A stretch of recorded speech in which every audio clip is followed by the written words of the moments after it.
Oi, gente, meu nome é Aymara Gonzalez, sejam muito bem-vindos a mais um vídeo aqui no meu canal e hoje a gente vai fazer a resenha do livro Não Conte a Ninguém, do Harlan Coben. Então vamos lá!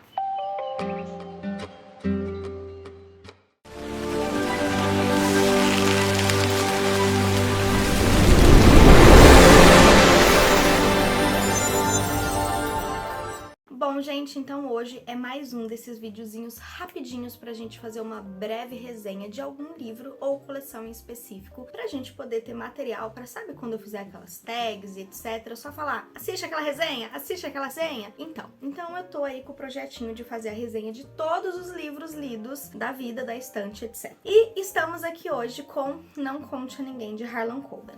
Esse autor, primeiramente, ele tem muitos livros publicados, tipo uma Agatha Christie, né? Porque a Agatha Christie é do gênero de suspense e tem vários livros, e ele também. Ele tem umas capas antigas dos livros dele, mas ele tem essas novas capas da Arqueiro, tá? Que são todas nesse mesmo estilozinho. Inclusive, eu tenho mais dois livros dele aqui em casa, que é Alta Tensão e Quebra de Confiança, que inclusive quero ler em breve. E eles são todos nesse mesmo formatinho aqui, que eu acho bem mais bonito pra poder tá comprando, tá? Então, assim, se vocês me perguntarem, edição antiga ou edição nova, eu prefiro essa ediçãozinha nova, que é bem mais bonita, tá? Como vocês podem ver. A lombada deles também é todas parecidas. Quer ver? Peraí, deixa eu mostrar pra vocês. Ó, tá vendo? Todos os livrinhos são nesse mesmo padrãozinho, e a lateral deles são todas...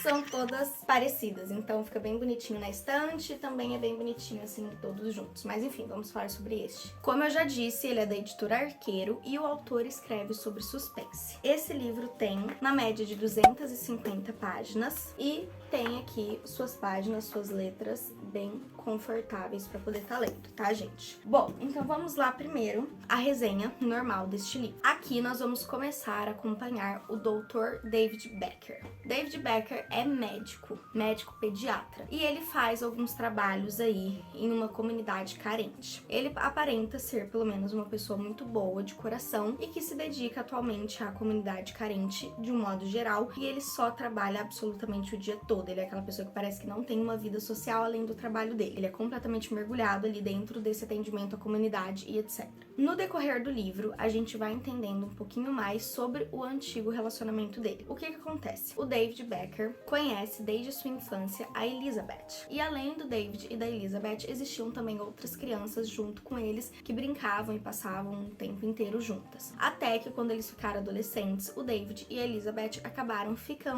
tendo seu primeiro beijo na casa do lago da família da Elizabeth, tá? Então guarda essa informação. E daí, todos os anos, desde que eles tiveram esse primeiro beijo, eles comemoram o aniversário do primeiro beijo deles. Bem clichê, mas muito fofo, na verdade. Então, todo dia do aniversário do beijo deles, eles vão até essa casa do lago, vão até a árvore onde eles deram o primeiro beijo, se beijam e marcam mais um aninho. Acontece que no 13º aniversário de beijo deles, né, então já fazia 13 anos que eles estavam juntos, já tinha passado a escola, já tinha passado a faculdade, os dois já tinham se casado, já estavam morando junto e etc. Acontece que eles são atacados. Porque essa casa no lago era bem no meio da floresta e sem fiscalização, sem iluminação, sem nada. E o David é atacado com um taco de beisebol e é deixado no lago para morrer, enquanto a Elizabeth é sequestrada, e após ela ser sequestrada, ela é brutalmente assassinada. Isso aconteceu há 8 anos, tá? Então fazem 8 anos que aconteceu esse atentado e a ex-mulher e eterna namorada e apaixonada do David foi assassinada. E agora estamos chegando novamente perto deste aniversário do beijo deles. E desde então, como eu disse, não se tem mais notícias, não se falou mais nada em relação a Elizabeth, porque naquela época estava tendo vários assassinatos por um serial killer e, pelos indícios, acharam que a Elizabeth tinha sido assassinada por esse mesmo serial killer. Então, tudo morreu por ali mesmo. E nesses 8 anos, como eu disse, o David levou uma vida tranquila, sossegada, apenas dedicado à sua profissão em ajudar essa comunidade carente. Até que, quando está dando esses 8 anos e vai ter novamente esse aniversário de David, acontecem 2 eventos que mudam tudo. Primeiro, David começa a receber e-mails muito estranhos, muito esquisitos, porque nesses e-mails contém códigos e informações que só a Elizabeth poderia saber, mais ninguém. O que leva o David a pensar que alguém está tramando ou colocando uma peça nele, ou então a Elizabeth pode, por algum motivo muito estranho, ainda estar viva. E a segunda segunda coisa que acontece é que acontece uma chuva torrencial e tem um pequeno deslizamento na casa do lago e acaba que são desenterrados 2 corpos juntos com o taco de beisebol que foi usado para bater no David Beckham e desmaiar ele no lago. E a partir do momento que esses 2 corpos e o taco de beisebol são encontrados, não bate com o resultado final que teve a morte da Elizabeth. Então os policiais abrem novamente a investigação e começam a estudar de novo o que aconteceu naquela noite. Porque agora as pistas e toda a conclusão não bate mais por causa dos corpos, das evidências e DNAs, etc, encontrados ali nos corpos e também no taco de beisebol. E é claro que com isso a polícia começa a procurar muito o David para poder saber muitas outras coisas, tanto sobre aquela noite como sobre a sua ex-mulher e fatos que estavam acontecendo naquela época. Em determinado momento, o David também passa a ser um suspeito, porque querendo ou não, a gente tem a Elizabeth morta, temos 2 corpos enterrados e temos o David como um sobrevivente daquela noite fatídica. Então ele também passa a ser, querendo ou não, um suspeito em potencial para a polícia. E junto com tudo isso, o David ainda tá recebendo aqueles benditos e-mails que só poderiam estar sendo enviados pela Elizabeth. E no qual ele não pode contar para absolutamente ninguém, porque no e-mail está dizendo que ele não pode contar para ninguém. E pelo teor dos e-mails, dá a entender que a pessoa que tá enviando esse e-mail tá escondida, tá em perigo e etc. Então, se realmente Elizabeth estiver viva, ela tá em perigo, ela está escondida, então ele realmente não pode falar sobre isso para ninguém. E daí ele fica naquela dúvida entre ajudar a polícia a descobrir o que tá acontecendo e o que de fato aconteceu com a Elizabeth, porque descobrindo o que aconteceu lá atrás pode também ser uma pista de quem tá enviando esses e-mails, ou de revelar o e-mail e acabar dando pistas pra polícia, que às vezes a polícia que pode estar envolvida em alguma coisa que tá pondo a Elizabeth, de repente, em perigo. Então, enfim, o David tá passando ali por um pequeno problema. E no meio disso tudo, ele acaba virando alvo da polícia e ele acaba virando alvo de uma outra família também. Quem é essa outra família? Essa família é a família na qual a Elizabeth trabalhava antes de ser morta. Além disso, também, o David tem um casal de amigas, que é uma a irmã e a outra é a melhor amiga dele. A irmã dele também trabalhava para essa família que a Elizabeth trabalhava. É uma família muito poderosa, que tem diversos empreendimentos, inclusive empreendimentos de caridade. E tanto a Elizabeth quanto a irmã dele trabalhavam para essa família. E daí, muitas coisas referentes a essa família, ao bababã lá da família, ao herdeiro dessa família, ao assassinato da família e etc., começam a respingar na história da Elizabeth. Coisas que o David não tinha ideia que tinham acontecido. Então, imagina só que sequência de desespero.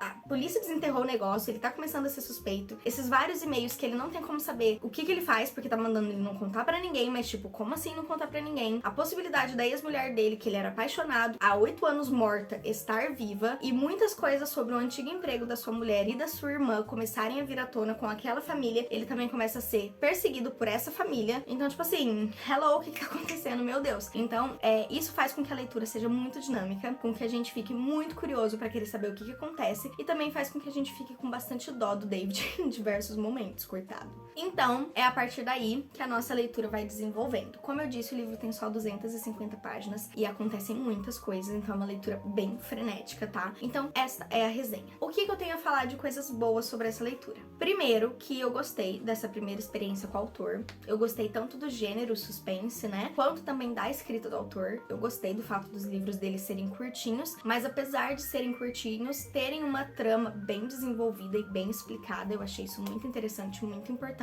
E também eu achei a leitura leve, uma leitura que passa rápido, uma leitura gostosa. Eu achei que tiveram diversos plot twists muito legais, muito interessantes, uma reviravolta muito bacana na história, em diversos momentos, algumas que eu esperava e outras que eu nem imaginava, que eu achei que enriqueceram muito também a história. Coisas que eu não gostei na história. Primeiro, eu acho que em diversos momentos tiveram várias coisas que eram um pouco difíceis de ter acontecido, porque como eu disse, o David estava sendo perseguido em diversos momentos, e daí tinha umas coisas aí de ele ficar sem comer, ficar sem dormir, tararã, e pular a determinada altura, determinada distância, fugir, correr e tal. Umas cenas aí um pouco de ação que eu acho que para um médico e para a realidade que ele tinha não cabiam tanto, sabe? É como se não encaixasse muito com a realidade do personagem que a gente tava lendo ali. Então algumas coisas foram um pouco desencaixadas, na minha opinião, dessa perseguição e dessa fuga do David. Segundo ponto também, que eu achei que algumas coisas na história poderiam ter sido um pouquinho mais explicadas. Como eu disse, é bacana o fato da história dele ser rápida, é bacana o fato do livro livro ter só 250 páginas, mas talvez compensasse ter 300 páginas e algumas coisas serem um pouquinho mais explicadinhas. Porque, por exemplo, se eu estivesse lendo só este livro do autor, eu acredito que eu estaria mais atenta a algumas coisas. Mas na época que eu li esse livro, foi a época que eu tava lendo 9 livros ao mesmo tempo. Então tiveram algumas coisinhas que eu deixei passar, porque eu tava com muita informação na minha cabeça, então algumas coisas eu não consegui acompanhar muito bem. Então talvez a culpa tenha sido minha, que eu fiquei um pouco perdida em algumas coisas, porque eu tava lendo 9 livros, ou talvez realmente o autor pudesse ter deixado as coisas um pouquinho mais claras pra quem tá com muita coisa na cabeça igual eu tava, ou pra quem é um pouquinho mais lerdinho ali pra entender as coisas. Então eu acho que poderia ter se estendido um pouquinho mais em algumas coisas. E terceiro fato, como eu disse, teve vários plot twists que eu achei incríveis, magníficos, demais, porém, entretanto, todavia, teve um último plot twist que eu achei desnecessário. O que acontece? A história vai indo, aí tem aquele plot twist, aquela reviravolta final. Uou! Acabou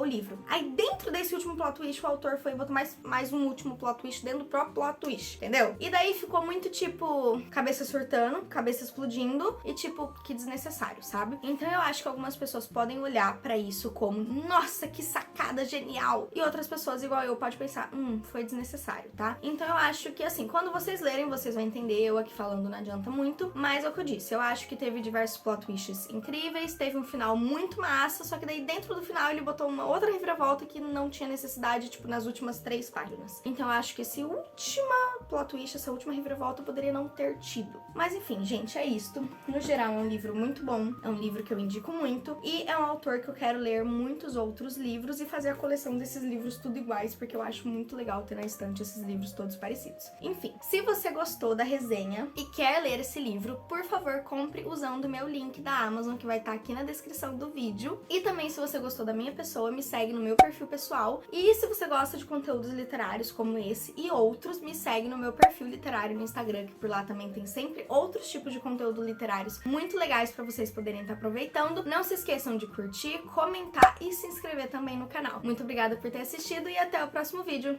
Tchau, tchau!